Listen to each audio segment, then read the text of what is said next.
ఉద్దేశం వల్ల ఒక్కటే, ఎందుకంటే ఈ ప్రజలు తనకు దక్కని అధికారం ఇంకోళ్ళు కూర్చోడానికి వీల్లేదు.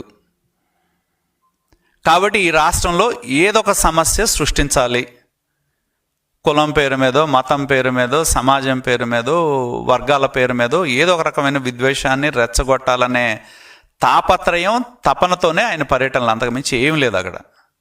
నిజంగానే ఆయన గనక ప్రజల సమస్యల మీద చిత్తశుద్ధి ఉంటే అసెంబ్లీకి రావచ్చు, ప్రజల సమస్యలు లేవనెత్తచ్చు, ప్రభుత్వం తప్పులు చేస్తే నిలదీయచ్చు.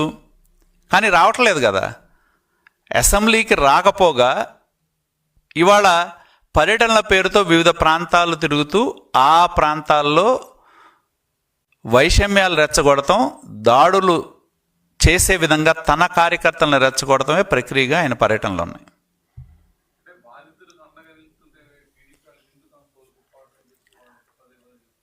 ఎవరు బాధితులు